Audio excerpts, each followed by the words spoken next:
We will start tonight off with, Councilwoman Sylvia saying the pledge, followed by Councilman Flores with the Pledge of Allegiance. Okay. If you'd like to bow your heads, if not, that's fine. Lord, Father God, we thank you for this coming together this evening.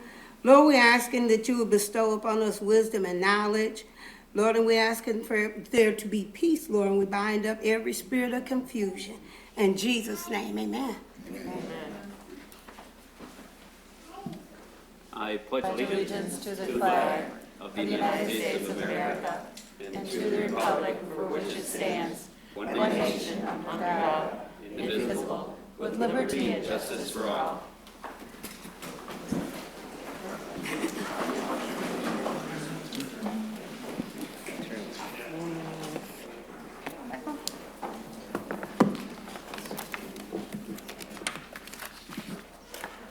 Once again, I'd like to welcome everyone to tonight's meeting. This is a public meeting, and the audience is asked to refrain and to remain from speaking, interrupting, or otherwise disrupting the meeting. Everyone on council, please silence your phones. Audience, if you could silence your phone too, I would appreciate it.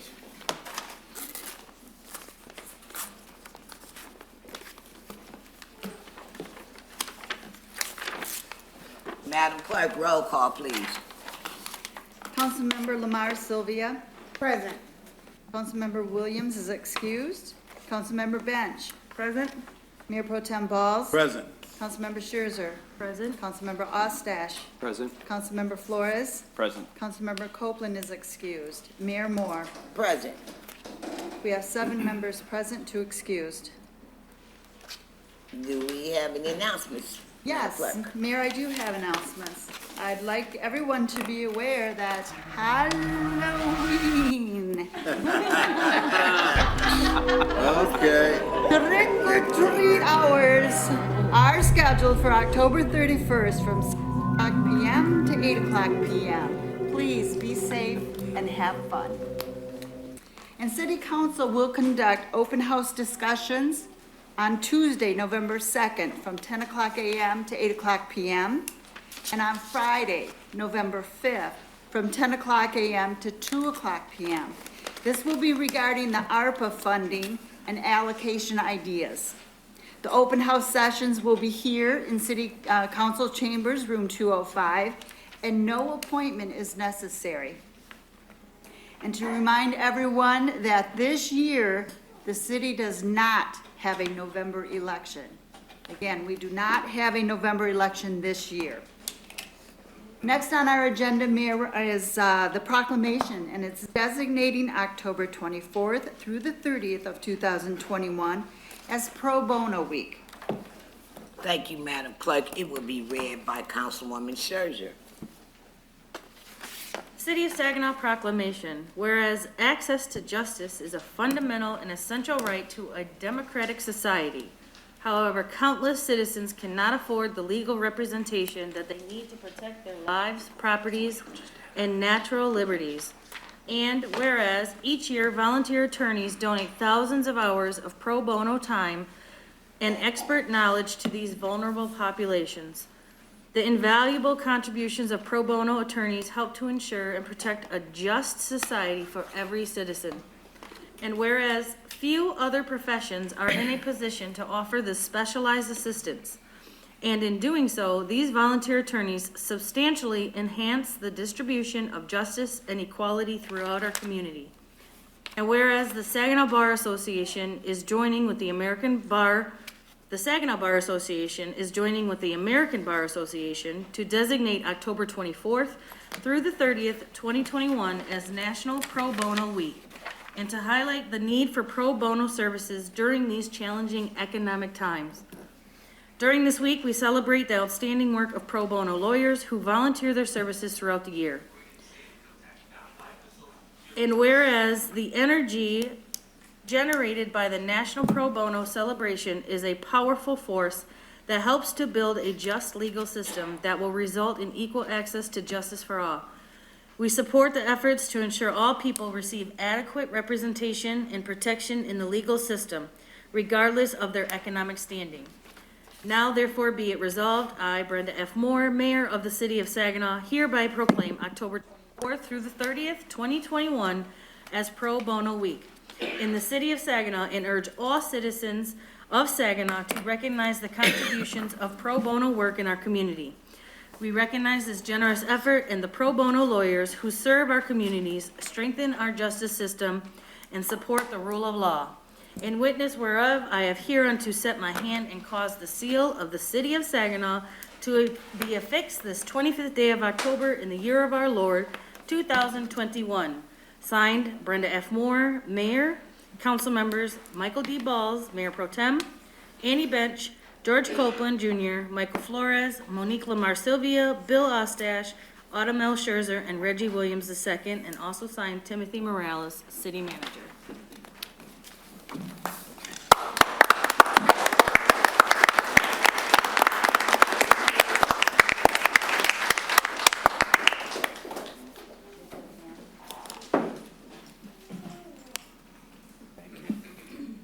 My hands are cold. Thank you. Thank you. You're welcome. My hands are so cold. Hey, that's okay. I know that.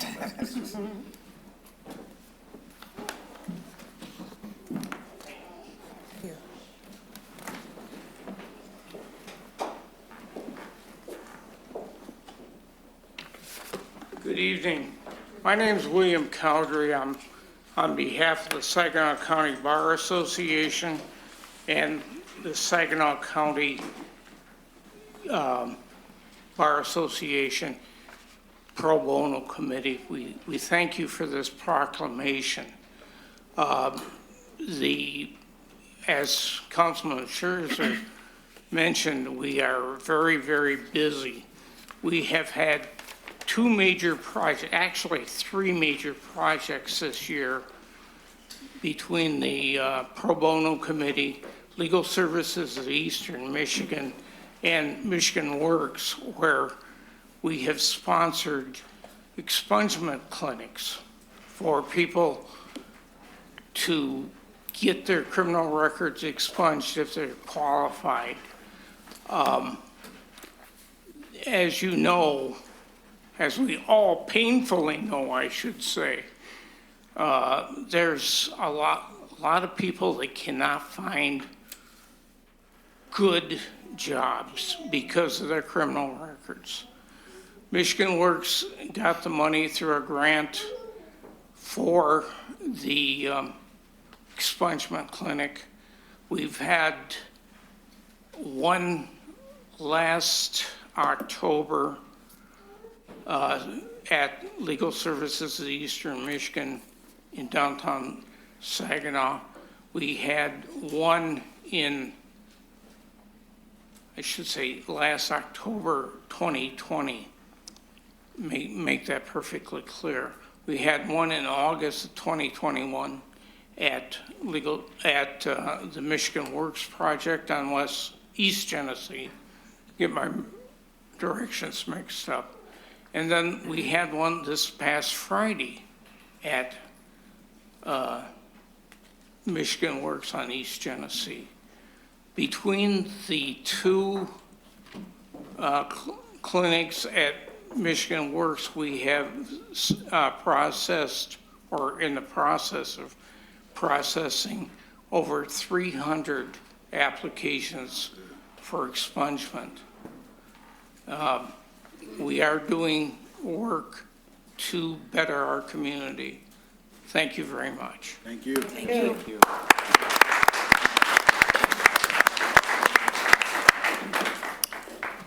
Mayor, your next order of business is public input. Welcome to those who have signed up to address the council tonight. Please speak slowly and clearly so we don't miss what you're saying. You will be called to the podium by the city clerk. The speakers will have 3 minutes limit, which will be timed by the clerk. Please be sure that you cover your main points in that 3 minutes.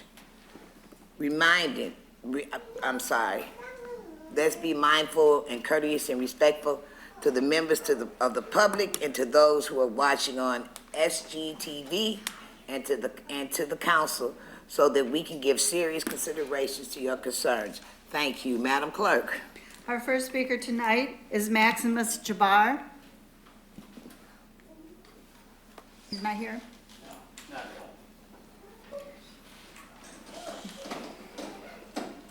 Next on the list is Marcus Muhammad. Good evening to the mayor, city council, Saginaw Police Department, and the citizens of Saginaw. I am Brother Minister Marcus, the founder of the 34th chapter of the Peacekeepers here in the city of Saginaw. I'm coming before you today to present to the city of Saginaw a part of our initiative, which is called the Adopt the Elders Program. First of all, we believe that we must look after our elders. And so the Adopt the Elders Program is designed with the correct funding that we will ensure that our elders' grass is cut, that their snow is shoveled, that they receive 2 healthy meals a month, and that any need that shall arise, we shall be there to aid and assist them, whether it's going to the hospital, whether it's getting their medication, or going to the grocery store. And so I want to present this to the city of Saginaw, asking of y'all help to help us to help the community. I also want to commend our sister. I want to bow to our sister because she did an excellent job. We're going to Ben Harbor this weekend to pass out water to those who have a water crisis as they did in Flint. So I want to commend our sister for a job well done. I also would like to thank the Saginaw Township Police Department who helped, who welcomed my help as a peacekeeper when a sister at Menards had fallen on the ground and had 2 aneurysms. And they didn't know how to contact her family, so I gave them my peacekeeper's ID, and they allowed me to look at her ID and call the people so that we can contact their family. I want to report that the sister is doing all right. They're taking her from off the machines. But I want to say to the community, there's a certain reference in the Bible to the situation that took place when we seen our sister on the ground. And that is when the Levite walked past and looked at her and walked by the other side. If you look at the word Levite, it means leave it. And that's what we do. Leave it, it ain't none of my business. We walk on it and we walk past it. But I commend the Saginaw Township Police Department who worked in concert with me as a good Samaritan. So why are we so good? Because we work together for the good of our sister who almost lost her life. So I want to say to the Saginaw Township Police Department, I thank you. I also would like to say that crime and violence is a direct result of an unmet social need. We believe that firmly. But those of us who are God-fearing, we believe that we must seek ye first the kingdom of God and his righteousness, and all things will be added unto us. But those of our youth who don't fear nothing and no one, their mentality is this, as it is said by Mahatma Gandhi, that not even God can speak to a poor man unless he speaks in terms of bread. He don't want to hear nothing about God. I close. Thank you. Thank you. Our next Madam speaker Clerk, is Tiffany excuse me. Owens. Excuse me, Madam Clerk. I am steady doing the gavel because protocol does not allow us to clap. Not that I'm trying to be mean. We just not supposed to do it. If we gonna follow protocol, let's do it all the way. I'm sorry, Madam Clerk. That's fine, Mayor. Thank you. Our next speaker is Tiffany Owens. Not seeing her. Let's go to Philip Graves.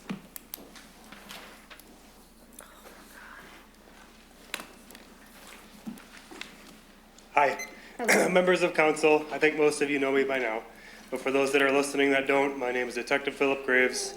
I am the Police Patrol Union President. You have heard us for months now asking for help, trying to bring attention to the staffing and retention crisis here at the police department. For those of you that have taken the opportunity to come and do a ride-along, speak to our officers, see how things are operating, thank you. I believe you probably have had a pretty eye-opening experience. It would be hard for me to believe that anybody that comes and witnesses firsthand the struggles these officers are going through and the lack of service we're forced to provide this community due to constant staffing shortages would not advocate for more officers. It should also highlight the importance of keeping the current officers. Making this community safe should be an utmost priority. With that said, I would like to report to you that we did meet last week with the city manager, the HR director, and Sergeant Matt Karpus. The meeting was simply that. It was a meeting. There is still a lot of work to be done, and we can only hope the management team understands the reality of the staffing crisis and is willing to take action in regards to officer retention. This is a crisis that has been ignored for too long. Your constituents are the ones suffering by the ones not receiving the police services they deserve. Members of this community are outraged. We have spoken to them that the departments can't keep officers. Can you imagine calling 911 because your house is being broken into and having to wait 3 or more hours for a police officer for help? Well, to many of your constituents, this is a reality. I'm not okay with this. Our officers are not okay with this, and you shouldn't be either. Officer Adams was up here speaking 2 weeks ago and forewarned you that there are multiple officers looking to leave and are currently in background processes at other agencies. This is also a reality. This is a competitive market. Other agencies are working to address these issues and taking steps to hire and retain their officers. What's Saginaw going to do? Are they just going to let everybody leave? Time is not on our side here. The time to act is now. Lastly, we are going to conduct an interdepartment survey regarding officer retention. We welcome your input in regards to this survey.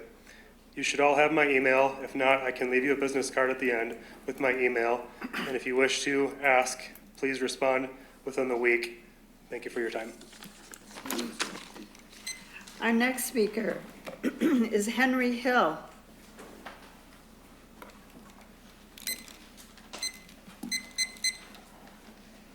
Good evening, ladies and gentlemen, mayors, all council members. My name is Henry Hill. I'm trying to come out with a program called Second Chance Initiative Reform for youth as well as adult offenders. I did 37 years in prison. I got out October the 31st, Halloween. It'll be 4 years since I've been home. When I went to prison, I was 16 years old, couldn't read or write.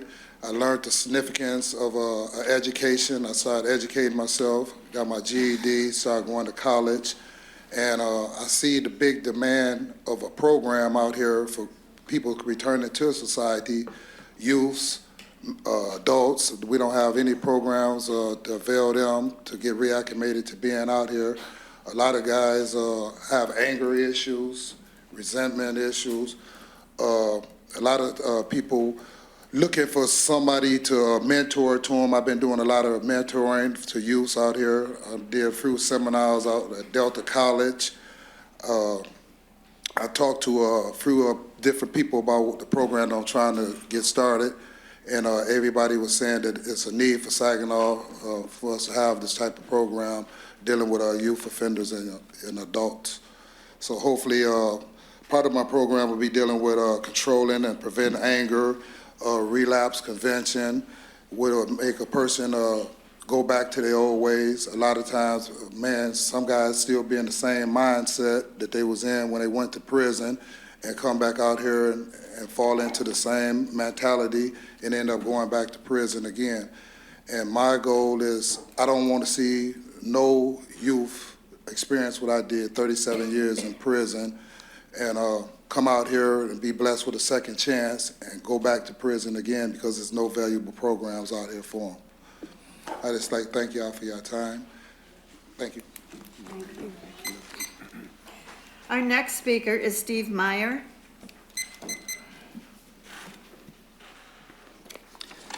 Good evening, Council and City staff and Madam Mayor. Thank you for these minutes, and I just want to recognize you for the commendable job. It's a passionate commitment in normal times, and so now I see you all as servant leaders, so thank you. Lead-off hitter tonight for ARPA opportunities. And first of all, Steve Meyer, YMCA of Saginaw, CEO for 10 years, which speaks to stability and steady stability with our organization, but it just pales and it's minuscule in comparison to over 150 years of service, legacy of service with the YMCA here in town. And I say that because we're here to improve community, just like the ARPA opportunities are here for. I want to reference some of our impact from 2020 alone. We were able to provide for our community over 100,000 meals at times when schools were closed and students were virtual. In fact, our fitness center was closed at that time too. We connected.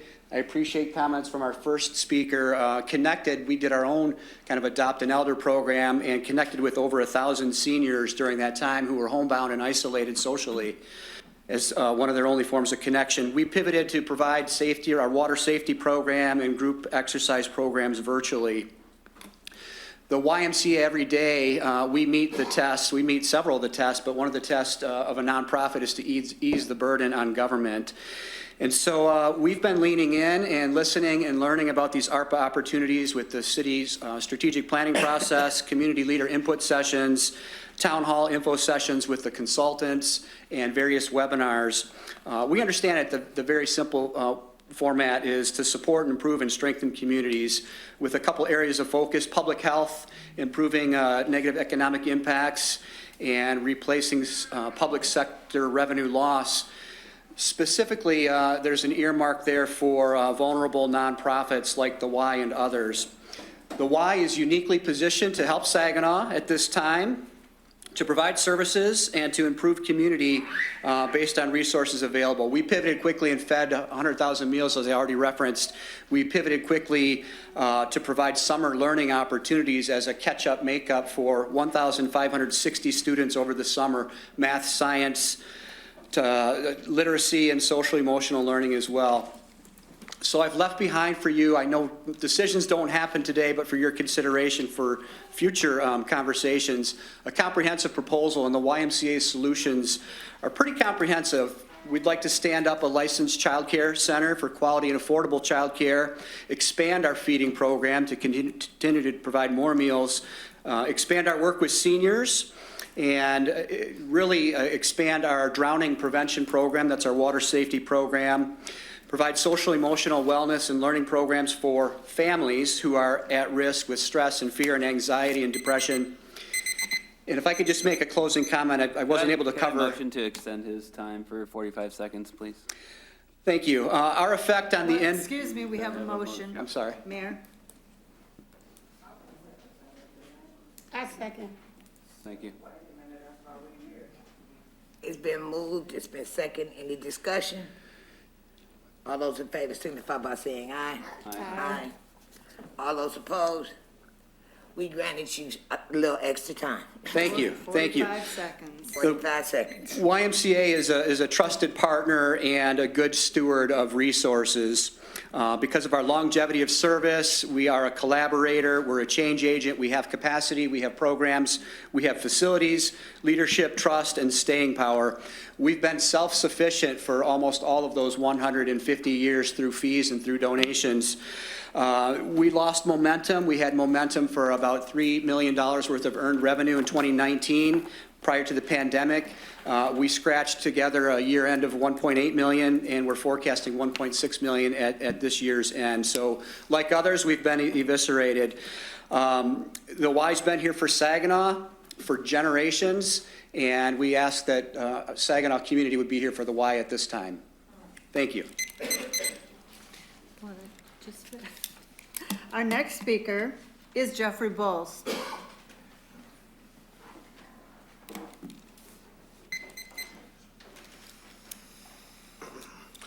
Good evening, Council. Good evening. Good evening. City staff. My original request was going to be about ARPA meetings. We had, as you all know, we had previous conversations about having public meetings. I'm glad to hear, so I'll amend and thank you. I'm sorry. Thank you. Okay, I'm sorry. I'll just amend my comments and say thank you for coming forward with those public meetings. I know it's been a tireless task going through this process, and I'm just glad that you guys came up with the meeting so that the people will be heard. I'll also amend and ask if you can give a quick snapshot of what your process will be with the ARPA conversation, with the ARPA process. I think process is very important in this conversation, in this process going forward. If you can give us an update on what the process will be. You're already having people that are coming and asking about the funds, asking how you're gonna, award the funds. So process, if you could give some details on that, that would be great. Other than that, I thank you for your time. Thank you, sir. Our next speaker is Tamara Tucker.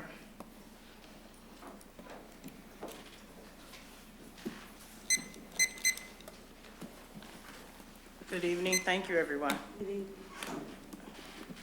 Can you pull that mic down some so we can hear you? Thank you.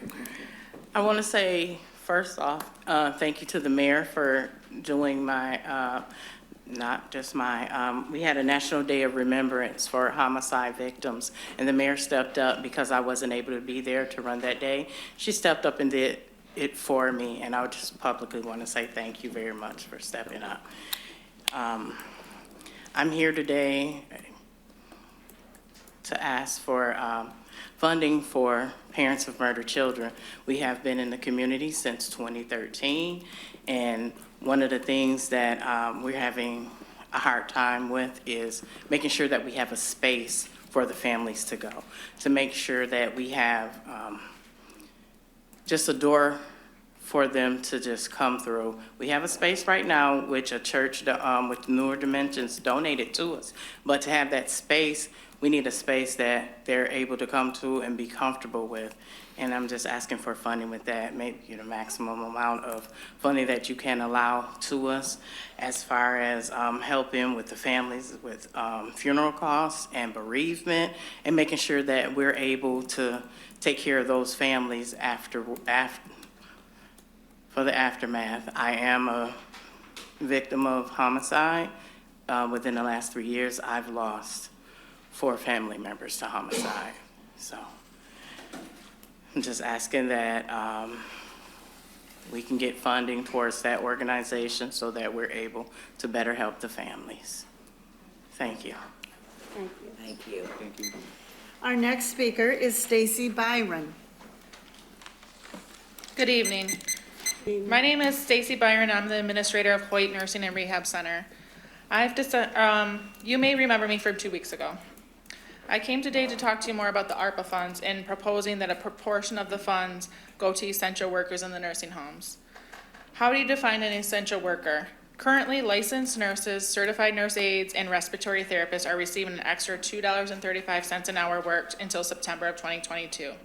What about housekeeping, dietary, life enrichment, laundry, maintenance, social work, and even office staff that have taken the temporary nurse aide course and are providing direct care due to staffing issues? Yes, I believe that there are other essential workers, such as people who work in grocery stores or gas stations, although there is a difference. They have a choice. They're able to socially distance and limit their hours to reduce risk. If staffing is low, they can put a sign on their door and close early. Their revenue has increased while long-term care has drastically decreased, while our expenses continue to rise. We've spent a lot of money on PPE and other infection control measures, such as ozone laundry technology, air filtration, barriers in our break rooms, and our front lobby to keep our staff and our residents safe. Long-term care is a 24/7, 365-day operation. It takes all of us to provide quality care. We give up time for our families to care for our residents. The residents that we care for have become our family. Our industry has changed in the last 18 months. Our company, as well as many others, have done extra for our employees. Examples include, we fed our employees for many months in the beginning, trying to keep them in the building to limit exposure. We provided essential worker t-shirts to all of our employees to reinforce that we are all essential. We also provided retention bonuses that rewarded perfect attendance. Perfect attendance means you came to work for 2 weeks. This is not sustainable without the help from our city. I think I mentioned previously that 85% of our employees are residents of the city. We've been living in this pandemic for 18 months. Oh, how things have changed. When I became an administrator, I would never have thought I would work all day just to get a few hours of sleep and get a call that we had several call-ins for the night shift. I come in to assist the night shift for direct care. I have always had a hands-on management style. but this has been totally different. I keep clothing and toiletry items in my car for the times that I may not make it home. I had to inform families that they're unable to see their loved ones in the last hours of life. I had support staff that were fearful when visitors were not allowed in. They were fearful that their families could bring COVID to the building and put them at risk of bringing it home to their families. Not to mention, having to keep up with the forever changing CDC, Michigan Department of Health and Human Services, and LAURA regulations. Having to educate staff, residents, and family of the changes in the regulations that don't necessarily make sense. I cannot tell you how many changes that there has been in the last 18 months. The end of the emergency declaration. I motion to extend her time for 30 seconds. Second. It's been moved and second. Any questions or concerns? Hearing none, let's call for a vote. All those in favor signify by saying aye. Aye. All those opposed? You may continue. Thank you. The end of the emergency declaration is nowhere in sight. Just since the last time I was here 2 weeks ago, things have changed at Hoyt. We currently have positive COVID cases. I'm sure you remember Nicole Flores, one of my housekeepers. She cannot be here tonight because, again, she has stepped up to the plate. I'm sure you also remember Cookie. She works in laundry. She also keeps up her nurse aide certification and is always available to lend a hand. I ask you to please consider allocating a portion of the ARPA funds to essential workers in the nursing homes that are caring for many of your loved ones. Thank you for your time. Thank you. Our next speaker is Lynn Vella. Good evening, and thank you again for serving our town, or city. My first comment is I just want to reiterate, get rid of tax cap. That has strangled the city for a long, long, long time. I also came because Les Tinknell asked me to come speak about arts and culture. And again, I'm talking about, I hope that the ARPA funds are going to be used for the people, as we've already seen in the earlier part of this, of people speaking, how it's the people of this town that are keeping it going. So many remarkable people doing their part to help others. And the arts and culture, people came to work in Saginaw from all over the world, probably mostly from the United States, but from all over the United States. They brought their culture. Their culture is a big part of who we are. And the arts are a reflection of that culture. And I think it's really important that I always believe that healing comes from plants, animals, and the arts. They are the things that bring spirit back to people and health. And there are also many people working very hard to keep all the arts organizations going at this time too because of COVID. So I hope that all the organizations and all the different people that bring music just because they love it, or dance, or art, or I know I have a friend who runs the Grief Center for Children at the Children's Museum, and they use art to heal these children. Art is an important part of healing this community, and I hope you consider that when you're looking at the ARP funds. Thank you. Thank you. Our next speaker is Tarsha Works.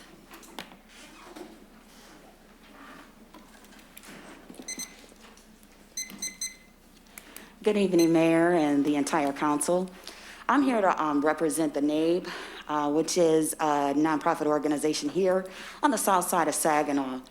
We're doing some great things in the community, and we really need the support of the community to further our endeavors.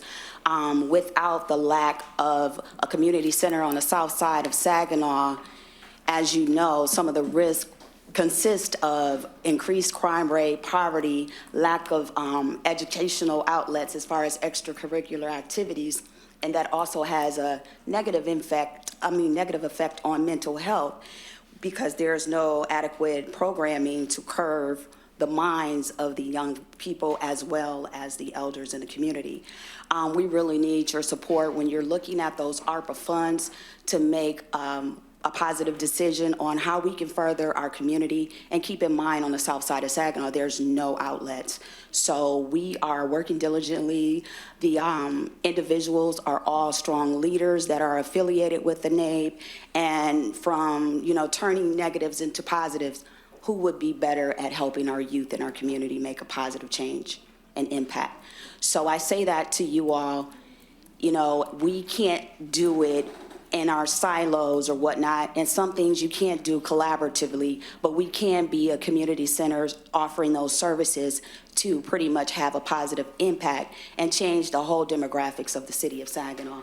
So in doing so, remember the nonprofit organizations, no matter if they're new or existing, we need them in our communities, and without them, it negatively affects all of us as a community.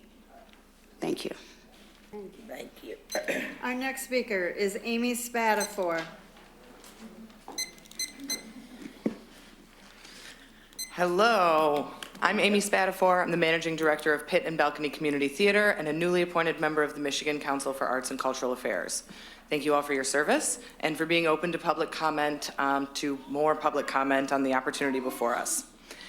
As you are considering all the worthy uses of the ARPA funds coming into the city, I urge you to consider the unique opportunity you have to invest in the quality of life of Saginaw residents through arts and culture. A strong arts and culture scene improves the quality of life, attracts business, retains talent, increases tourism, and positively impacts the economy. Studies show that public art can reduce and even prevent crime. The arts provide pride of place and a sense of community. Businesses, both big and small, want to set up shop in vibrant and dynamic cities where their employees' lives are enhanced by the opportunities in the community. Employees go to work where they want to live, and people want to live in places where there are things to do more than work. Businesses thrive where people thrive. Where arts and culture thrive, so do the people. And not just the people who live here. Investment in arts and culture is an investment in tourism. According to a study by the Americans for the Arts, the estimated economic impact of a nonprofit arts organization is at least twice its annual operating budget. The arts are the reason for millions of dollars of money moving through our community every year. A direct injection of funds into the arts will respond to negative economic impacts of the COVID-19 pandemic by providing assistance to a number of small businesses and nonprofits, as well as aiding the impacted tourism industry. Supporting arts and culture also indirectly affects place-based businesses, such as bars and restaurants, which we all know suffered greatly the effects of this pandemic. Earmarking just 2% of these funds for arts and culture will have a huge impact on our city. By creatively investing in cultural pursuits, we will be able to leverage our efforts for additional funds for arts and culture from the state and federal levels. By building the capacity of the existing resources we already have, Saginaw could be a model in the region and the state for using arts and culture to build a beautiful city, a compassionate community with a thriving economy, and citizens who celebrate their home as much as it celebrates them. Saginaw is a city that needs a lot. We need water pipes and parks and health infrastructure and affordable housing, and this money should absolutely be used for those things. It's also a city that has a lot. We have heart and creativity and grit and pride, and this money should be used to also curate and celebrate those things. Think of it this way. As soon as that first car drives down a newly paved street, depreciation has begun. Art, on the other hand, begets art. Creativity begets creativity. Art is an appreciating asset, and we should always invest in appreciating assets. I look forward to working to creatively shape the future of this city. Thank you. Thank you. Thank you. Thank you. Our next speaker is Tanya Welsh.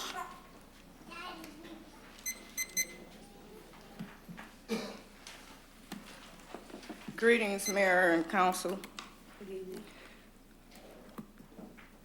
I stand before you on the behalf of the grieving community, our grieving parents, our mothers, for those that couldn't be here, those that's working 2 and 3 jobs just to make ends meet,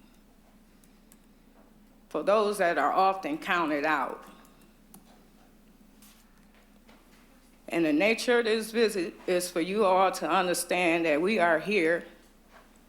It's often referred to, oh, y'all don't care, but know that we are woke and we are here with demands. We're not asking anymore of what we expect of our leadership, because so often y'all have failed us.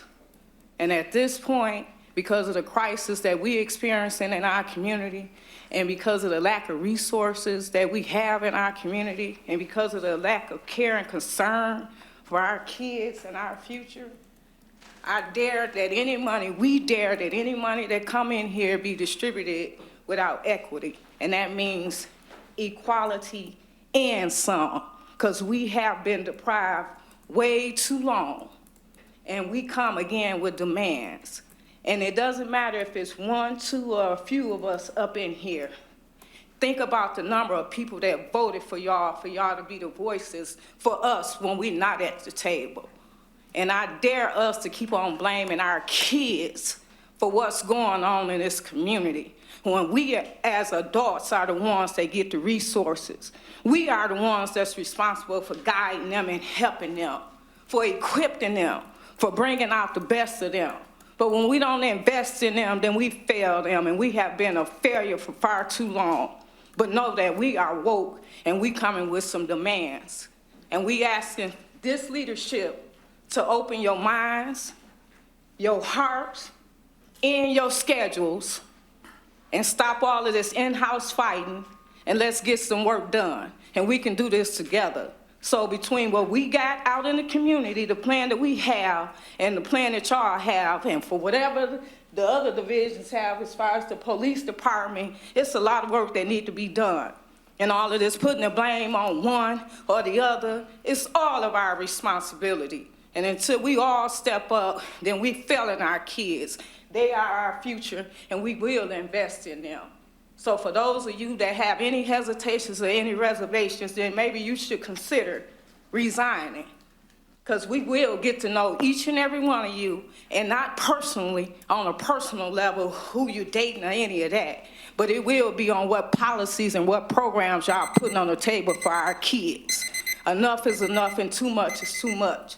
And I'll leave in closing with saying, the words of Dr. King, the ultimate measure of a man is not where he stand at the time of comfort and convenience, but where he stand during the time of challenge and controversy. And we ask that y'all rise up, level up with us.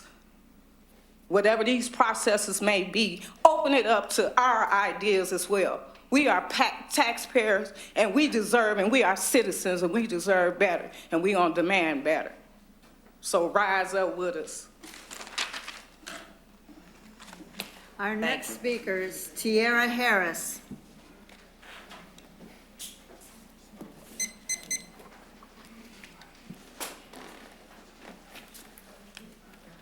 Good evening. Good evening. My name is Tiara Harris, 29 years old, and I'm a lifelong resident of Saginaw.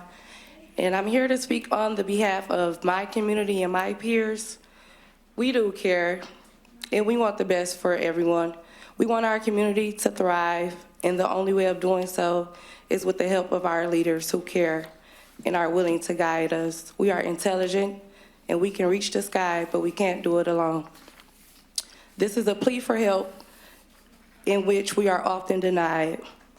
I just want to say personally thank you to my parents, my family and friends, my mentors and community leaders for being supportive of my most recent accomplishments in obtaining my real estate license for the state of Michigan, and also owning a small business, T's Tasty Treats, LLC. My sisters, Takia and Tiani, becoming microblading technicians. My two best friends, Brianna Polk and Toraya Baskin, on obtaining their LPN and RN, and many other family and friends doing great things. Let's continue to break barriers, work hard, and build generational wealth. And lastly, last week, I stopped in the police department with my mom, Tanya Welsh, and the chief of police made a statement in reference to my mother saying to him that the community as a whole, but especially the Black community, needs to feel the love. And his response was that we should get it from home because the officers have a job to do. And my mom apologized for using the incorrect term of love, but I beg to disagree because we have a community, but in order to have a peaceful community, it requires love, freedom and harmony for a peaceful coexistence, and that's what Saginaw needs. So I'm not here to ask for any money, but I'm asking that we all step up to make a change. Thanks. Thank you. Our next speaker is Eric Leighton. Good evening, everyone. Good evening. Thank you for allowing me to speak and address the council today. As you know, my name is Eric Leighton. It was just announced. However, I represent Survive to Conquer. I am the founder of Survive to Conquer Industries. And Survive to Conquer Industries is a consulting agency that serves communities and employers by helping to reduce the negative effects of adverse childhood experiences in children and working adults. I offer coaching, hands-on training, and curriculum to support employers, ACE individuals, and those in high-stress, adverse work environments. I use a cross-sector approach to address complex social, judicial, and economic issues that are present in the ACE health crisis. To give you a little context on what ACEs are, they're broken down into 3 categories, 10 separate questions ranging from childhood sexual abuse to living in a home with someone who's mentally ill. There's only 10 questions on this checklist, and that's sort of how I framed this, made my framework. I'm sorry about that. So the business was formerly known as Skip the Lines LLC, where I did one-on-one coaching for about 3 years, seasonally, less than 20 individuals. This year, I have been in the business refinement program with HH90, led by Adrian and James.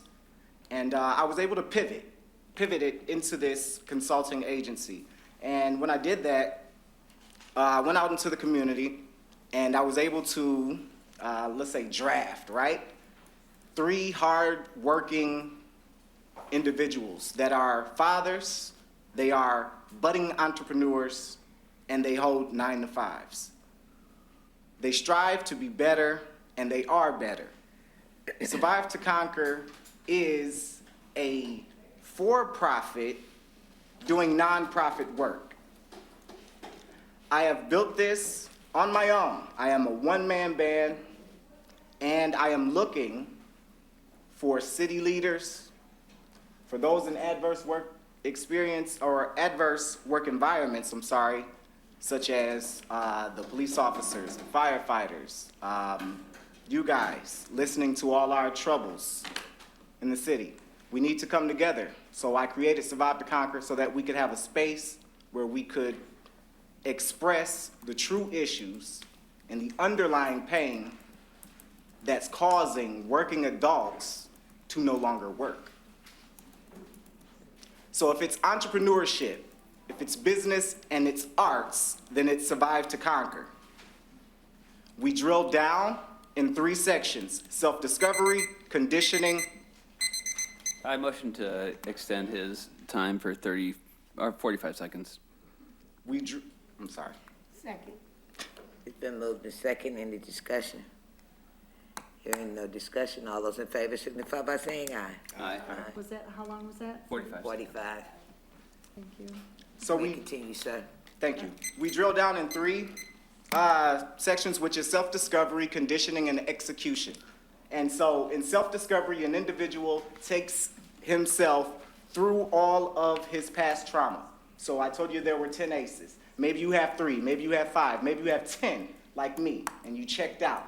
But you will drive yourself through all of your past experiences and find what it is that you can do in those experiences. So that's why I'm here with you today. That is why I am creating my own business, is because I have found my own flaws, my own weaknesses, and I have turned those weaknesses into strengths. I see every threat as an opportunity to become a winner.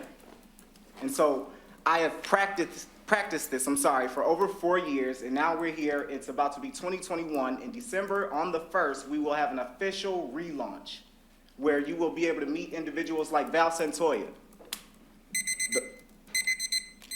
Thank you, ladies and gentlemen. Thank you. 3 minutes is very short. I'm aware. Our next speaker is Gwendolyn Sims.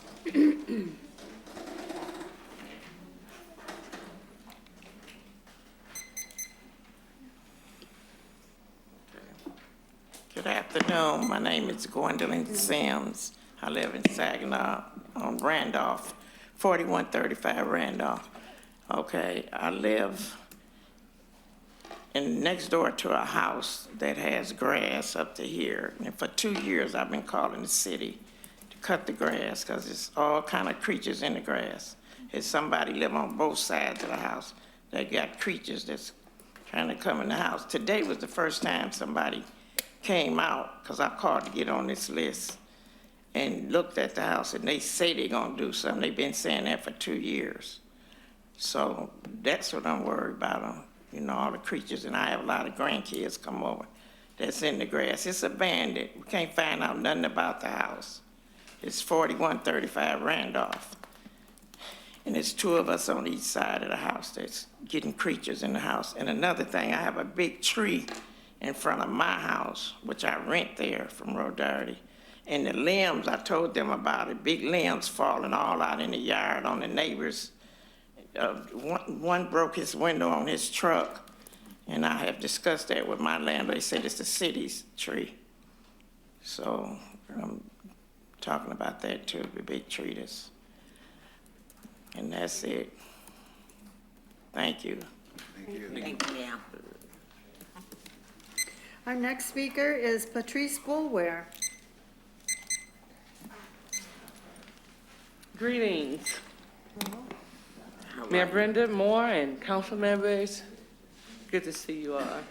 I am Patrice Boulware, and I am here on behalf of Veterans Mechanics and Unity Parks. I am the adopter of both of the parks since 2012, and it's been a long journey. It hasn't been easy always, but anything worth having is worth fighting for. I'm standing here 10 years older, and I'm tired. And I experienced some things in my health due to, you know, over the years, I'm weed whacking and cutting grass and doing everything that you see has been out there. I just want to say thank you for aiding Project Unify in making what you see happens out there through the Community Development Block Grant. I love to just say thank you to Brother Phil Carwatt, Public Service Departments, Brother Lecco over at the Park and Recreation and the committee over there, Mr. Duperon Corporation. These people have been a blessing. And just recently we got awarded a grant from the Morley Foundation. So I just want to say thank you for allowing us to develop the grounds. We know that it's the city's property, but because you have concerned residents who understand the importance of community involvement, love where we live, to make a difference in where we live for the betterment. And so I just want to encourage everyone. We're tired because it's just a few of us. It's always a faithful few. But I just want to encourage everyone who believes in the vision, seeing these parks come together, and just like the young sister said, as far as the art, it brings life. And so we want to continue to build up and reclaim the value of these parks. And if you consider in that the program that's coming up, we need help. We need help. I'm coming out of my pockets from my home. I just believe you have to support what you believe in, and if it's your baby, you got to nurture it. Brother Balls, I do want to, I'm not sure if I'm supposed to do that, but I do want to commend the entities in the community that are doing things for the young people, and to the things that the young brother spoke about, because I know that you are out there, you exist, and people have to want to research because you're visible. And so I commend you and everyone who actually spoke on this evening, because there's needs for a lot of things. And I just want to thank you for your time and consideration. Thank you, ma'am. Mayor, we are now at remarks of council. Council, you have 3 minutes as well. We will start tonight with Councilwoman Lamar Sylvie. Good evening, fellow council members, city residents. Just have a couple of quick things. I definitely appreciate you all coming in with your passion, and believe me, we hear what you're saying and want to get with you and see what we can collaborate together. And as many have come up tonight and in the past, I see so many opportunities for collaboration. And when we learn to collaborate together, we get a lot of things done. Mr. Hill, I don't know if he's still here, please see me before you leave. Please see me before you leave. I'd like to say kudos to the Streets Division. I gave the information in regards to Unity Park. I went out there and I was just like, wow, this is what I'm talking about. It looks so good. So thank you to everyone that participated in taking care of Unity Park in the last couple of weeks. And I'd also like to say I did go to Benton Harbor. The mayor of Benton Harbor asked, we heard, and we went, and we will be going again. I'd like to invite my fellow council members, if you are not doing anything, to join us to help the mayor and the people of Benton Harbor. It was so heartfelt to go and pass out water to people that needed it, and to find out that some people thought that the education is not there, because some people actually thought that the lead in the water only affected the children. That just hurt me so bad to say that all they needed was the information, you know. So, and also citizens, if you'd like to go down to Benton Harbor and help the mayor, help the city, we'd appreciate it. Thank you so very much. Next, we have Councilman Williams. Good evening. Thank you, Mayor. I would like to extend my apology for my tardiness. The day job ran over, but I would like to say thank you for all of those that came forward to speak tonight. And at this time, that's all that I have for this evening. Thank you. Next, we have Councilwoman, I know I'm going out of order probably, Bench. Okay. Thank you and good evening. Very sincere thank you to everyone here tonight. We certainly have a rare opportunity with the ARPA funds, and we have a lot of needs. We have a lot of people in our community who are suffering, and we certainly appreciate the input and all of the wonderful ideas that our citizens have and are bringing forward to us all.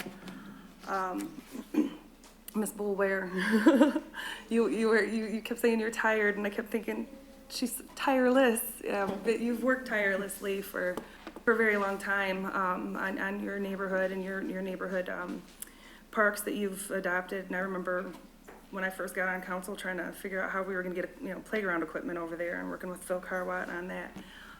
So the things that you do for this community are very appreciated, and it's so good to see you here. It's been a long time. Ms. Tucker, I appreciate you and everything that you're doing for the community as well, and I look forward to working with you in the future, and I appreciate the time that you've taken out of your busy schedule to talk to me, and I appreciate you very much. I think beyond that, I just want to say that I think I mentioned at the last council meeting that we had scheduled a meeting with our land bank manager and our county treasurer, Tim Novak, and we met with our city manager and our chief inspector and also our HDC chair, and had a very good conversation. And I learned a lot, and I'm hoping that they'll be invited to come speak during management update, because we hear a lot about the land bank and their activities as well. And I'm going to be going on a drive-along tour with the land bank manager on Wednesday morning. So if anybody from council has any questions, ideas, thoughts, concerns, anything like that, please email them to me, and that we can keep track of them, and I can make sure to bring back information to you guys from that experience. But I think that's all I have. Thank you all for being here tonight. Thank you. Since I'm running this, we're going to do it my way. Next, we're going to have Mr. Flores, Councilman Flores. Thank you, Mayor. I had gone over to the funeral of Darius Jackson this last week. He has a GoFundMe page currently for his funeral expenses. Right now they have $1,645 of the $10,000 that they need. So if you would like to give to that fund, go to www.gofundme.com/F/Darius-Jackson-Memorial-Fund. Ms. Tucker brings up a great point of how we can use our ARPA funds to allocate $25,000 to each family of a murdered victim in the city of Saginaw for the duration of the pandemic. That is in step with what the interim final rules call for, especially on page 11. That says that the pandemic and necessary actions to take control and spread of any severe impact that the household, small businesses, including particularly low-income workers and communities and people of color suffer from. So I commend her for her idea to have the parents of murdered children to take on the responsibility of supporting those next of kin, especially 25 years and under of murdered victims in our city. We have a lot of them this year. And so we're asking that these ARPA funds be used for that purpose of not having to have GoFundMe pages and having the city take care of their own. Additionally, I had done a ride-along with Phil Carwant, and thank you so much for taking the time to show me a very small portion of everything he has to show me. We're going to continue to do those throughout the next couple months. What I learned from Phil is that he likes to talk. Well, he likes to talk about the issues, and he has a lot of issues that he likes to talk about. So I got a couple words in there, but mainly it's an educational experience. It's very well warranted and very well welcomed after this pandemic. You know, I've had my booster shot. So we're going to continue to work on those issues and see where those ARPA funds are able to help out with his department. Additionally, real quick here, thanks so much to Megan from Officer Megan from the Saginaw Police Department for giving me another ride-along. She is amazing. She is also someone that's seeking her master's degree right now and working a full-time job. You know how hard stressful that can be. But she is here to help our community, and she also agrees that we need additional officers in the police department to help her and her fellow colleagues take on the burden that they have to combat crime. And then last, I just want to say happy birthday to Mr. Morris from the Swag magazine and my son, who's going to have a birthday this Friday. That's all. Thank you. Next, we'll have Councilman Ostash. Thanks, Mayor. Welcome everybody tonight to our meeting, and thank you to everybody that came and spoke. I know I only get 3 minutes. I'm going to try and address as much as I can that I wrote down. First, I'd like to also mention that I am going to be offering again to ride with our police officers to see what goes on in our city. It gives you a very good first-hand experience. We also have fire ops training coming up where we can train with our fire department. That also gives us another opportunity to see what our first responders are going through. So that, it was coming up on my list.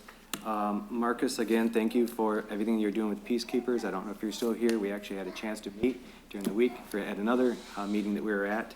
So good to see you again. And it's Officer Graves. Thanks to you for the update on that, because we have been talking about that for the last few weeks and a month, and so I'm glad that things seems to be moving forward. So please keep us apprised on that, and also from the manager on that. Steve, thanks for everything that the YMCA is doing. I've been a member since 2004, and you really do a lot for the community. Jeffrey Bowles, thanks for coming again tonight. These one-on-one meetings and us getting a chance to sit down with our residents is extremely beneficial, especially when we did the events here at City Hall when people were having water assistance and rent assistance. There were many one-on-ones that I had that day, and it really gives you a good idea of what's happening in our city and the needs that are out there. Tamara, thanks for everything that you're doing. I was going to try to get you to your Day of Remembrance, and it was on Monday. I thought it was on Sunday, so I was actually there on Sunday. And today I was the only person at work, so I was not able to make. But thanks for everything that you're doing out there in our community.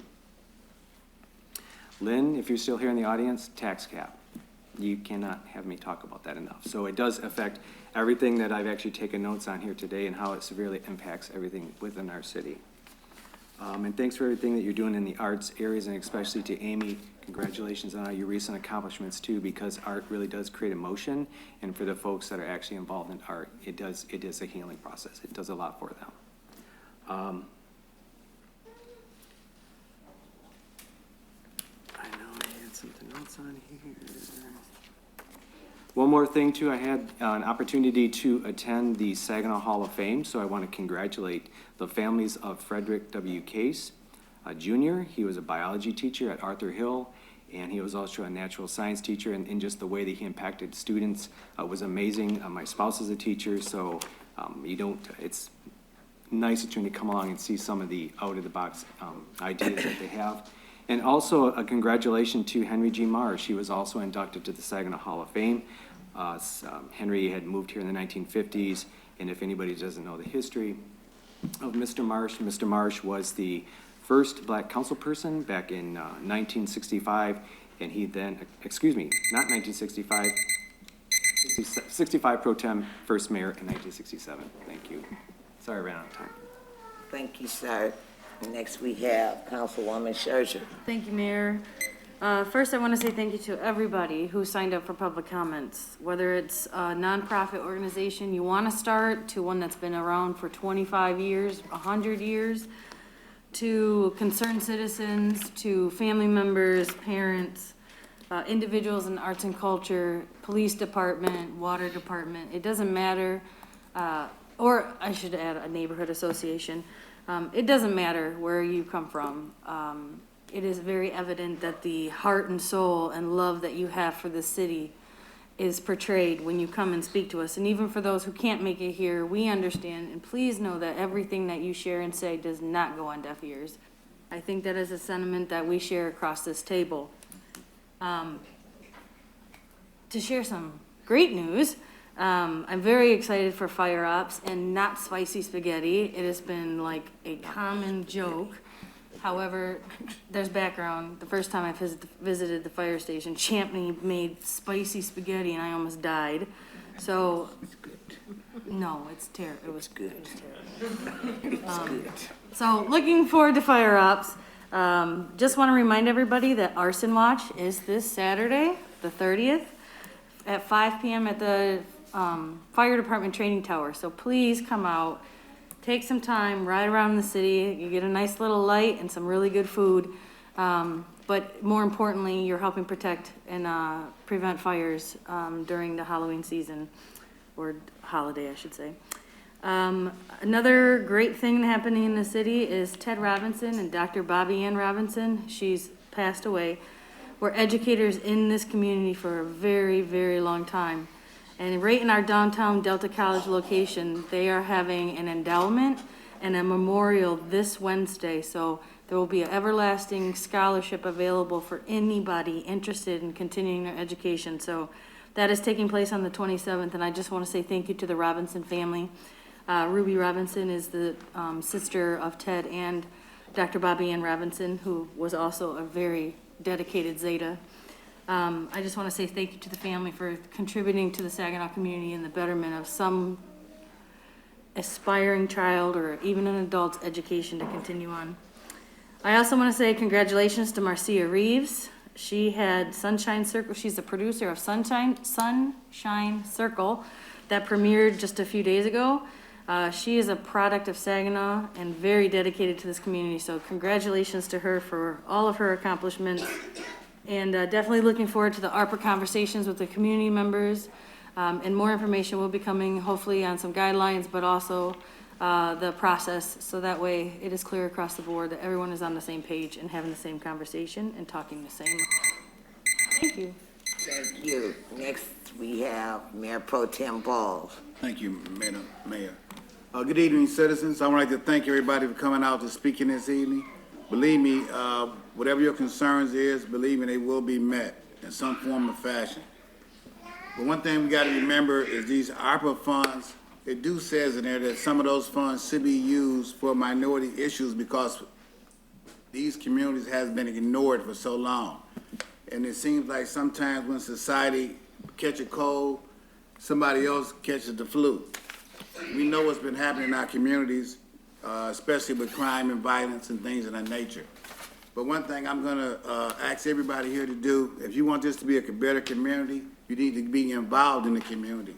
There's a lot of people here that's involved in the community, and I commend you for doing what you're doing.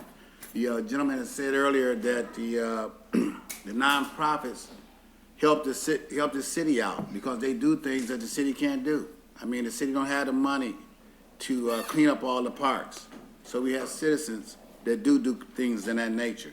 The police cannot mentor all the children. So we have people here that mentor the children and mentor the young adults. So we have to continue to do that. And it's obvious that in the city of Saginaw, we need more mentorship. We need more people involved in the young men's lives. You know, it's terrible that every weekend we got a shooting going on. And you're gonna find out, the more than likely, that kid that shot somebody don't have a father at home.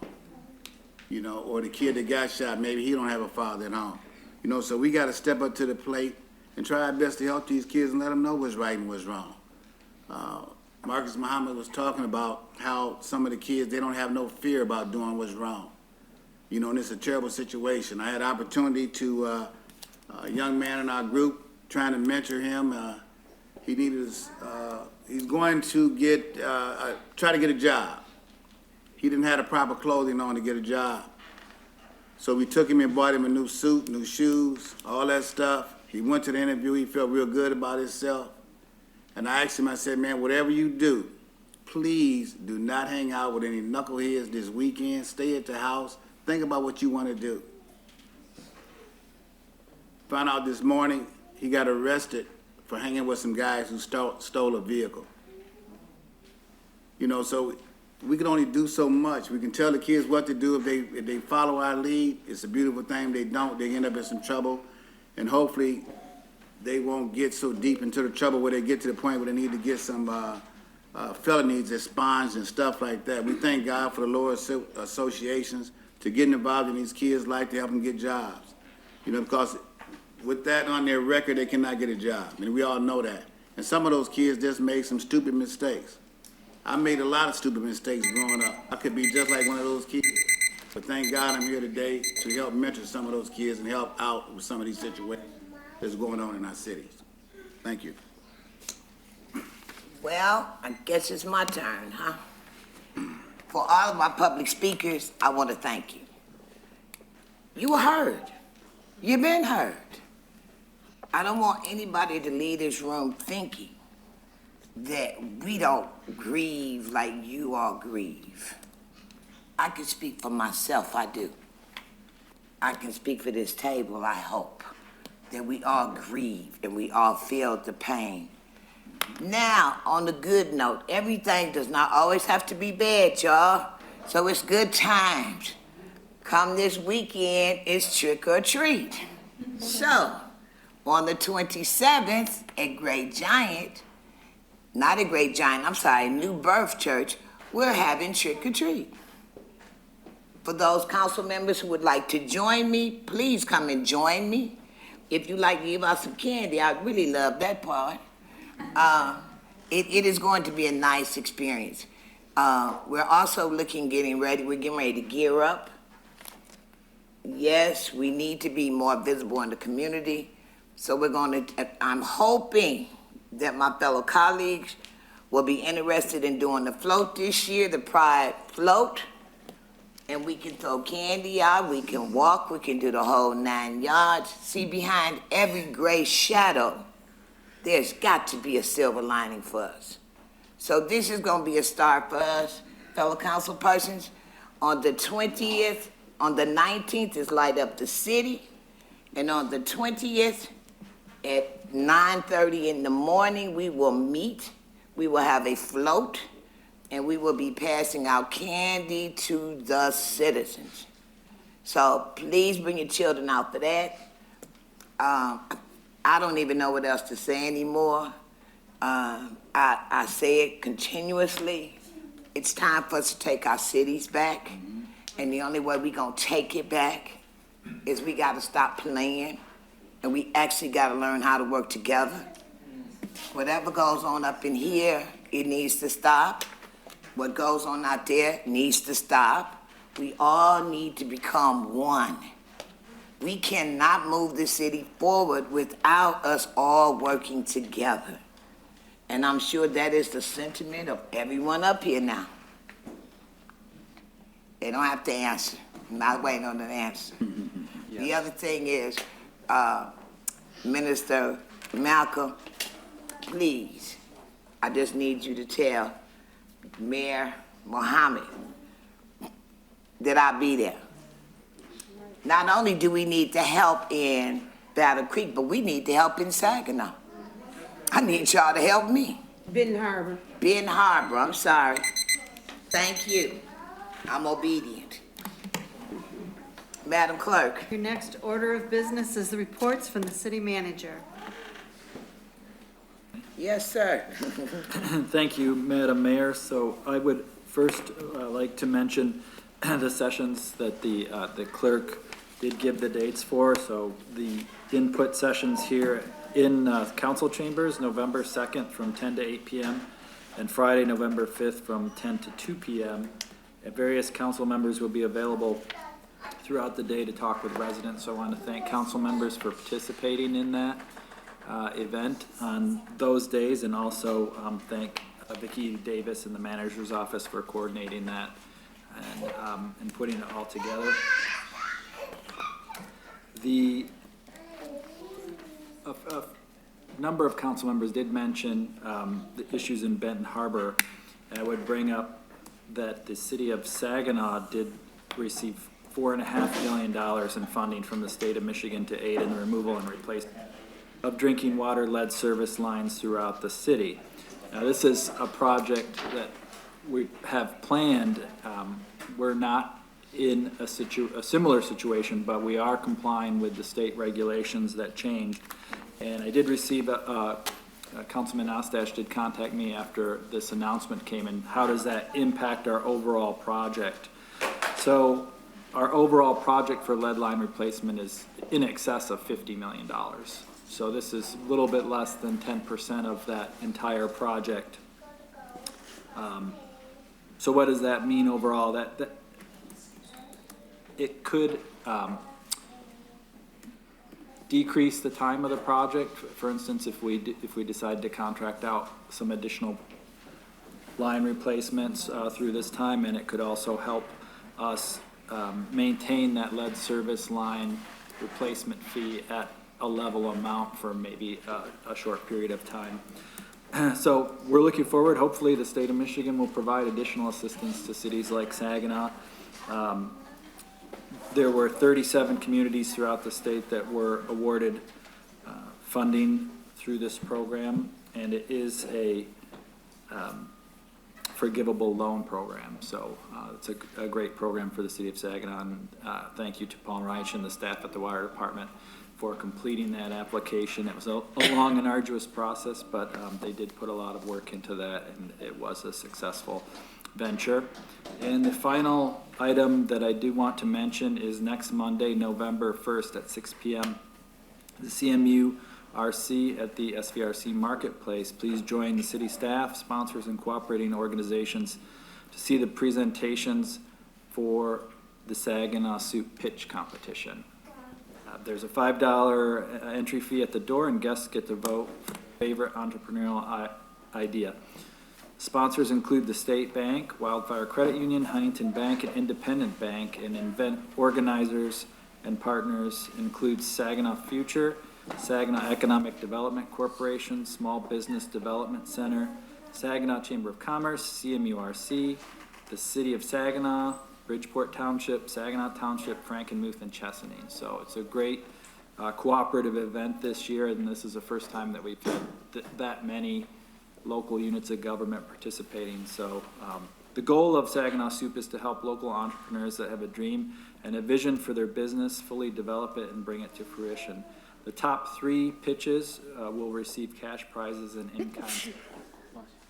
The entrepreneurs that have been selected in the past range from businesses owned by young kids all the way up to businesses that have become successful in the city. So it's a great event if you have time, and I would like to see that. We encourage everyone to attend. And Madam Mayor, that concludes management update. Do we have any questions for the city manager? Yes. Just a quick comment. Thanks for the update on that, and I was glad about the $4.5 million that we got from the state for lead and copper rule, because we do get questions when we're out in the public, and so this gives us a better opportunity to explain that to them. So shortening the time frame, you know, $4.5 million versus zero, we'll take it, whatever we have. This is a $50 million project that we have to do. So thanks for bringing that information tonight to the council, and also for the soup update too, because that's a great program here in the city for young entrepreneurs. I do have a question, and it kind of goes back to what Councilwoman Bench was talking about earlier with some of the meetings that we had with the land bank. So I applaud that. You know, that I'm passionate about that as well.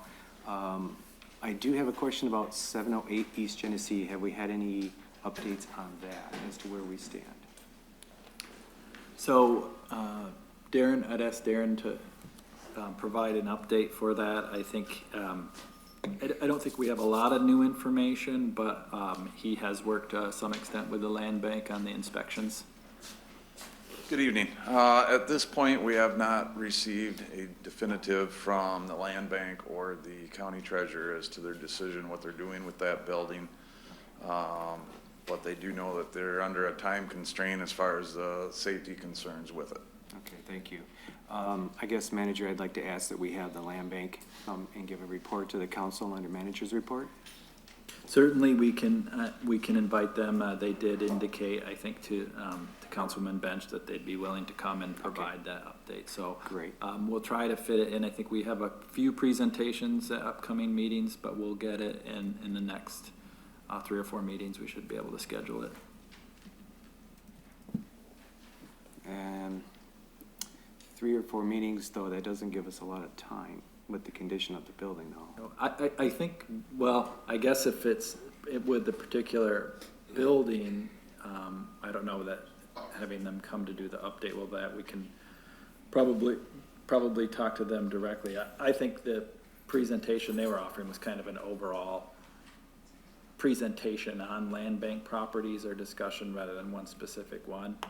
If there's, regarding this specific building, I know they'll be open to meeting with us or contacting if we want to set something up. But if you want them to come to the next meeting, I can ask them and see if they're interested in doing that at that time. I think that would be beneficial, yeah, if we can get them here. I got a question. With this other $4 million that we got for to get rid of these pipes, I don't know how we gonna do it, but I know we need to get people that live in the city to be working and learning how to pull those pipes out the ground. I am so despondent that when I pass by these jobs, I don't see, it seems like everybody look like they come from some other community besides Saginaw. I know Saginaw makes up about 60% minorities, and I don't see no minorities on the jobs pulling those pipes out, and it's sickening to my stomach to see this. We wonder how these kids, we need to have somebody mentor these kids and show them how to do these jobs so they can get to feel better about themselves. We got to start somewhere. We know there's not a lot of fathers at home who's helping these kids learn about these jobs, but we need to get some kids, some young adults involved in this community on those jobs. Now, it's imperative that we do this to improve our city. When it's a social issue when kids see that they don't see nobody that look like them doing a job, and it hurts them on the inside, and they act out in other manners, like going out shooting each other on the weekends, calling each other bad names that don't fit who they really are, because they do that because they don't feel good about themselves. So they take another guy out that look just like him in the mirror, but they're not taking people out that look like they're working. So we need to start getting some people on these jobs. So we're going to have to find some kind of way, get with the state, city manager, need to find some kind of way so we can help get these kids some jobs, pulling them pipes out the ground. Well, I will mention this right now. We have probably over 50 open positions in the city of Saginaw. So if you know youth that are interested in a job or young people that are interested in that kind of job, have them come in and apply. And one of the, we hear a lot about staffing concerns, but our number one department that is short on staff is public services. I'm sure Phil communicated that to Councilman Flores. Only 12 times. But the area where we need the most workers is the maintenance and service division, which is utility line replacement. They are hurting for workers there right now. Councilwoman Churchill, I see you, Sister Lamar. I just wanted to ask if, because I know in the past we brought it to the table in regards to meeting with the county commissioners, and I know it didn't go very far, but I didn't know if there was an approach again or a reach out to have that conversation. I don't mean to laugh, but. We certainly can reach out to them and see if that's something they would like to do. Okay. We did have, I think, very good participation from the county at the last city-county school liaison meeting. All of the members were there, which wasn't necessarily true in the past, but we did have all of our school board members there and all of our county members as well. So maybe something that they are interested in doing. I know dynamics have changed a little bit, so maybe something can come of it. I just didn't know if we had tried again or if we can. You clearly say we can, so thank you. Ms. Selby. Thank you. I guess I have a few. Well, as far as the Saginaw County Land Bank, I've got a lot of questions, along with a lot of issues. So bringing them to the table would be good, but I guess maybe I need to set something up myself because I have a lot of questions for them. And also, you and I have spoke in regards to the green zone, etc. It's just a lot of things I see over on the east side of the city that is not even comparable to the west side of the city. And I've been here all my life, but I did do some extra driving around where I see, bless you, where I see an awful lot of 1 and 2 houses in a 1 block area with trees. Actually does, like some people have come here and said, look like forest to me. And that shouldn't be just to we don't need to tear everything down. We need to build some things up, invite people to use these vacant buildings, vacant houses. It's a lot of homeless people, you know, in our city. You would be surprised. Also, we've got a letter, council got a letter from a business owner that sits, I believe, next door to Rita's Cafe, or the formal Rita's Cafe. And what I ask and what I would like to know, I would like to see information from this business owner. He said he tried to contact the owners so many different times, et cetera, and wanted the owners of Rita's to pay him because his windows got shot out. And my thing was, well, why didn't you pay her? Because it was a drive-by shooting, so I don't think anybody owes anybody any money. I don't think one business owner owes the other business owner any money, but I would be very interested in viewing the communications that this gentleman said that he had put forth and didn't get any feedback. Also, the young man that came up in regards to actually what he was saying, from what I gather, is the reentry program. And we have had that in the city for a very long time. And I'd like to ask the city manager, is there any way that we could reach out? I guess maybe at this point, it'd probably be the governor to bring back the reentry program. I worked directly with the reentry program, and I think it was very successful. in the city of Saginaw. Also, I would like to get information on the relationship between, I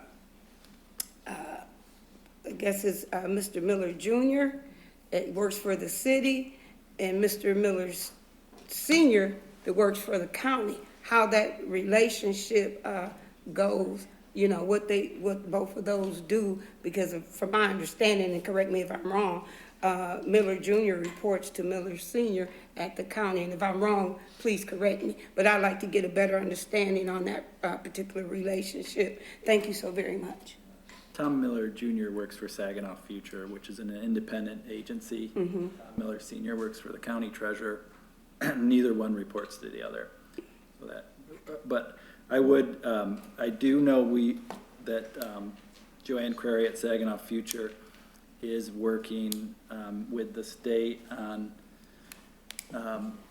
an initiative that was here in the past for job assistance that Morley, Next Here, and several other companies did work on, which is for individuals who have a history of unemployment and other issues like that. So that was pretty successful for the last several years, and I think it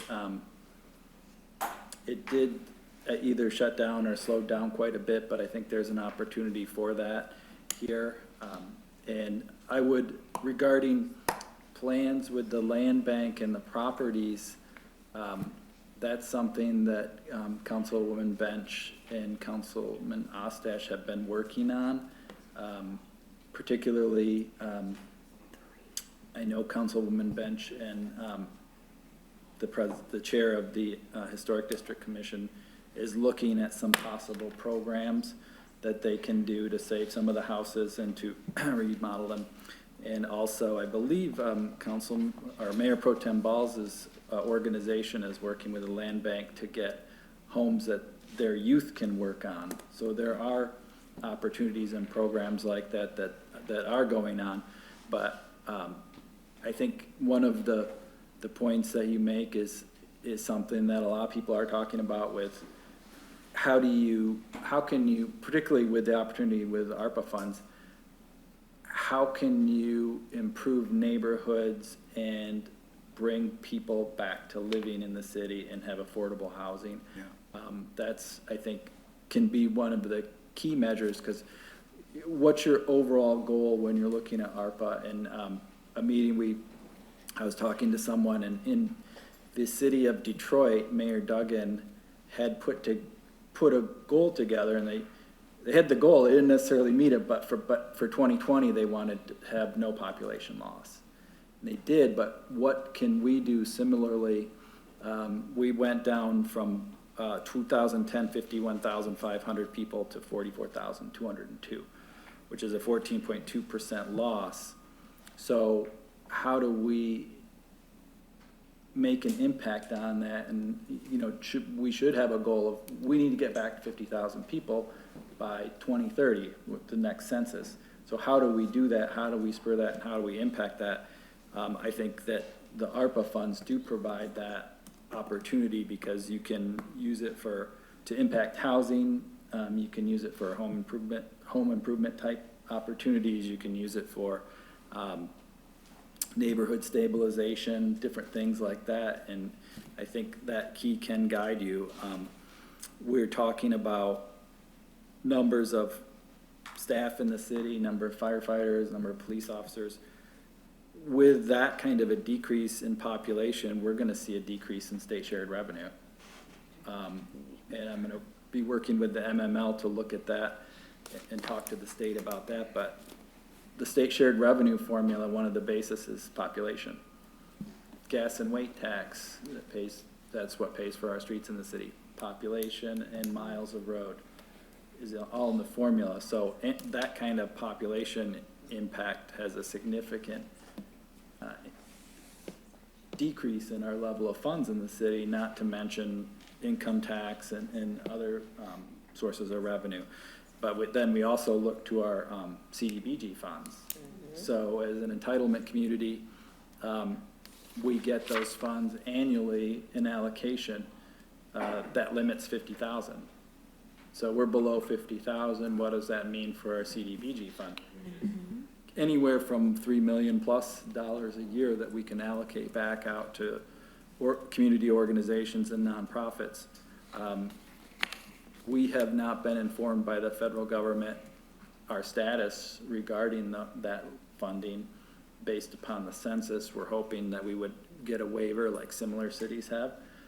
We still are hopeful that that will happen and we'll work to get that, but we have not been informed yet. So I think these, especially particularly when you talk about housing and how do you impact neighborhoods with that's an opportunity that we have.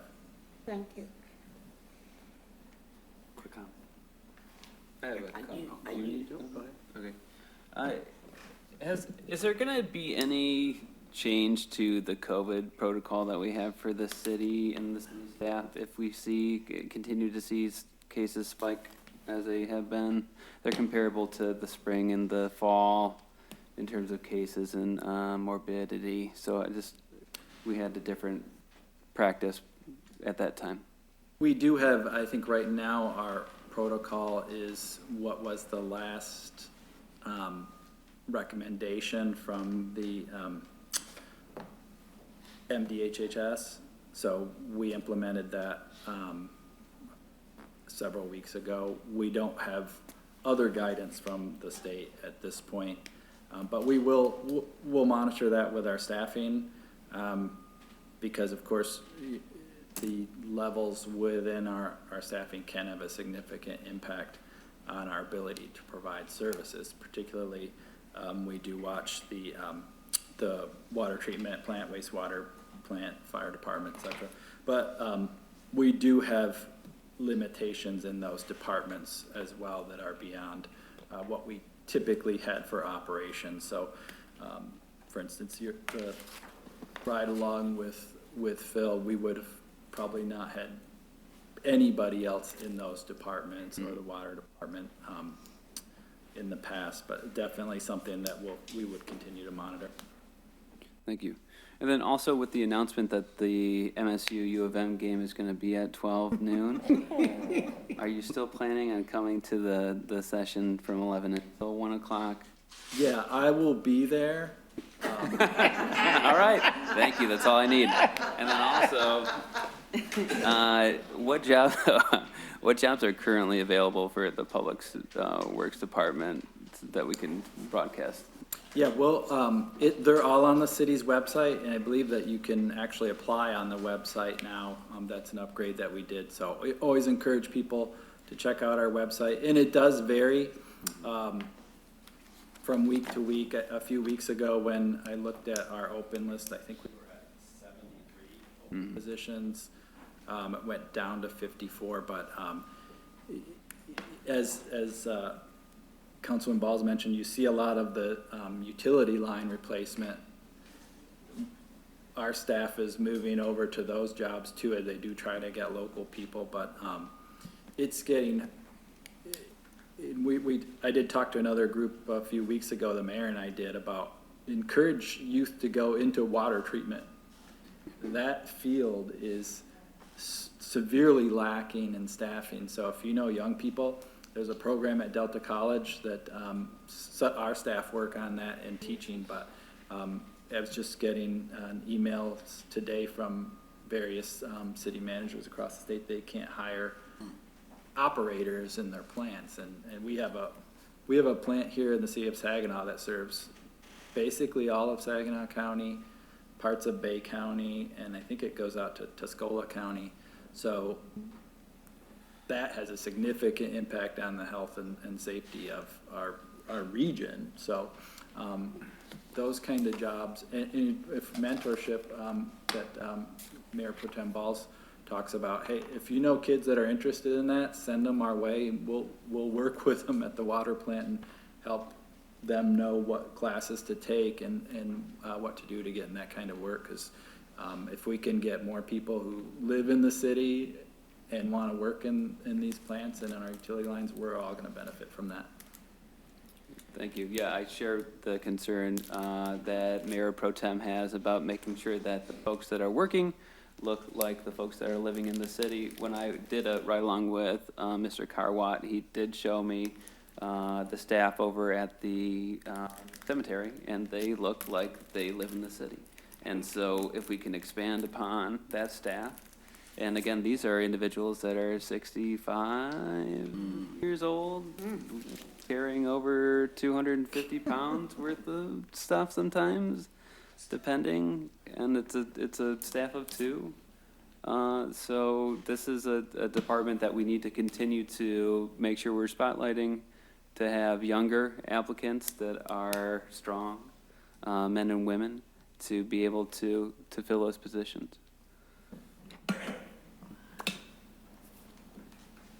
Mr. Manager, is it possible that we have a, I'm sorry, was someone else going to speak? That's okay. Okay. Is it possible that we can have a program where we can pay people who currently do not live in the city to give them a stipend to live in the city if they buy a house in the city?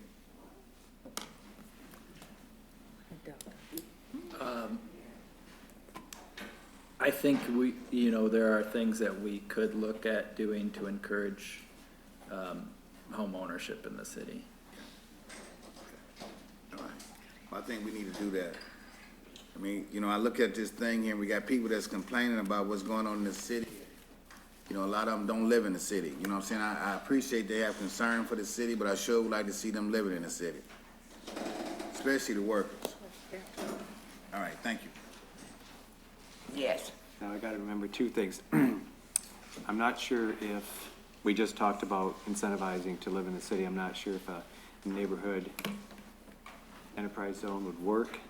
I know it's in our ordinances, but it could be something that could be looked into. What I wanted to make a comment about, besides what I was just kind of adding on to what Councilman Balls was talking about, Mayor Pro Tem, but you were talking about a program at Delta College for our public services. And that made me think too, and I just want to mention again too, that through the state of Michigan, and the governor has also increased funding into this program, is the MI Reconnect Program. So if you do not have a degree or you're trying to earn a certificate, this is free college education, 2-year degree. You can apply right online. You can do it mobile, and it takes about 5 minutes. And I do know some folks that have actually applied and are now going back to school. So that's a wonderful program that's out there through the state of Michigan that could align with something that we're trying to do here too, so. Just one point of information too, is the program that I mentioned is Community Ventures is the program. So if you want to look up that program, that is something that I think would benefit the community to bring back as well, which there's a lot of success stories out there with that, and there were a lot of companies in the area that were working with that program. Are you, Madam Mayor, wow. Mr. Manager, you're talking about Community Ventures as a current program? As a past program. Oh, a past program. Yes, that was a program that was, I think, that we had in the area that was similar to what Councilwoman Marcia Reeves was mentioning. I used to work for the program, but there is one that's replicated still that you could still look at, and that's called the Business Resource. There's one here in the Saginaw community, so it could be a good model because they're still operating. What's the name of it? What is that again? Business Resource Network.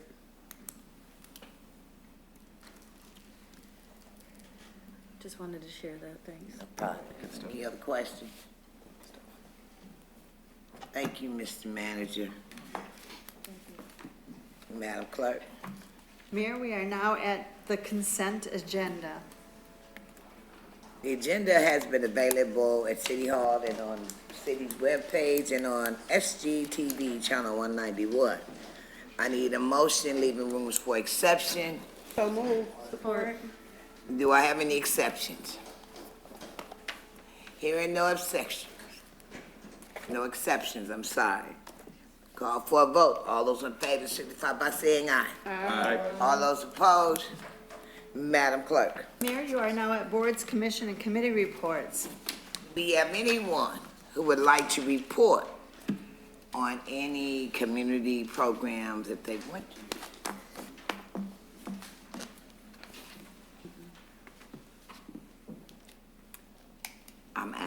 Going once, going Yes, twice, I'm going sorry. 3 times. Yes, I met today with the airport board. I'm on the airport board and I'm on the finance committee. And they are planning on doing some new, building some new buildings to house the equipment. And they planning on putting in another runway. So that's what's going on at the airport. Okay. Yep. Anyone else? Madam Clerk? Mayor, we are now at appointment of board and commission members. We have 3 appointments to board. I need a motion to accept the nominations or the individuals who we have. So moved. Support. It's been moved and supported. Any questions or comments? Call for a vote. All those in favor? Aye. All those opposed? Madam Clerk, You are now at miscellaneous business.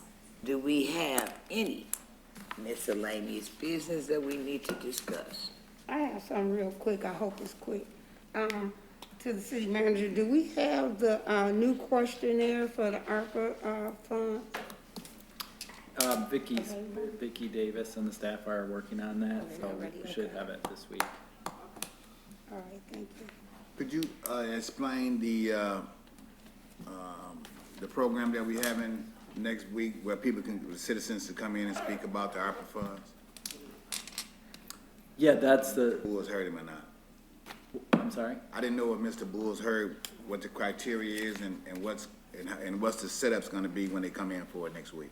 It's an informal setup, so I did meet with a few groups that said they maybe weren't as comfortable signing up and speaking in front of a group. So basically, it's kind of a open house format. There will be a few council members here, and there's, as the clerk said, there's no need to sign up. So anyone can show up between 10 and 8 p.m. that first date and 10 and 2 the second date.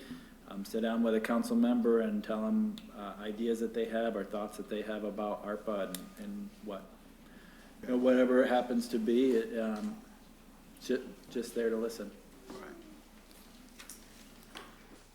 Also, you wanna go? You go. Yeah, well, I guess I'm piggybacking on that, what you just said. Because if we're just sitting there listening, are we taking notes? Where are we giving this information to after we? I think part of it's gonna be your own self-direction. Okay. So a couple of council members also asked for that, where they can listen to people, so how you'd like to handle it. We would have that one pager there, so people can write down the areas that they're interested in and potential ideas like that, and they can leave that there so they have something written and have that open dialogue. Okay, thank you. Yeah, and then also I just wanted to ask, would we have printouts of the interim final rules available for individuals that are going to be coming to this session? Yeah, we can have some of those printed out. We're trying to think of different things to have there that people can pick up or watch. We will probably have the presentation that Dr. Scorsoni did playing on the TVs there, so in case people are waiting, they can view that presentation. And would we be able to put that on our website, the link to the interim final rules? Yeah, we're also working on an ARPA page for our website that would have all that information on it. And I think we do have a mock-up, which we'd like to have probably go live by the end of this week as well. Okay. And if individuals do want to take the time to come and speak with us, what I'm talking about is the 156-page interim final rules that are given by the U.S. Treasury Department, and you can find that at home.treasury.gov/files/interim/final/rules.pdf. And then you can also find that on my Facebook page as well. Mr. Manager, are we encouraging, or we should be, I guess I need feedback from council. We need to be encouraging those who are interested in doing a proposal to come and talk to us and bring their possible proposal. Is that going to be the time for it? Well, I think right now we are still getting input because council hasn't allocated any funds to any category yet. Right. So I think the next, as I see it, you're gathering input. We're gonna have Plant Moran come to give a presentation about lost revenue, and I think that's probably gonna be at the November 8th council meeting. And then you're gonna wanna be at a point where you can allocate funds based upon different categories that you've identified through the input. So you had your first session, your strategic planning session, where you came up with the category level spending, and as I would structure it, I think that's your framework for your discussions, and where do you fit these ideas in, and then what percentage of funds do you allocate to those category levels? When you get to that point, then you, I think, can start deciding, do you want to grant out dollars to agencies? How do you want to do it? And that's where there's going to have to be a lot of administrative work in how do you grant it out? How do you monitor it? Because there is heavy reporting with this grant. Yeah. Particularly with this level of funding, there's going to be heavy reporting into the Treasury. I would imagine entitlement cities in Michigan, we're about 20 for ARPA money. Those cities are probably going to have several meetings with inspector generals as we start reporting out on these grants. So we'll have to make sure that we have very detailed reporting requirements and how we go through those processes. I think that's what eventually you end up working toward.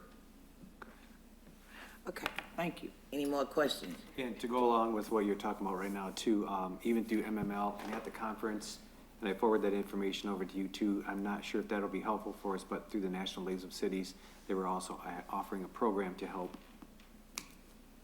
gather all that information and stuff that we're gonna need to report. Yes, Lots certainly. of reporting. There are several firms that are assisting with that too, and several that are working with the MML. I'm sure you probably saw some of them presenting at the conference, but that's going to be a key factor, is monitoring and reporting. Okay. Any other questions? Is there any coordination with the county commissioners that are going to be holding meetings tomorrow and then in the following months for how they're spending their ARPA dollars? I know that they'd allocated the $200,000 over to, I believe, restore a hotel, and they were granted $37 million. But is there any type of coordination that we're going to be having?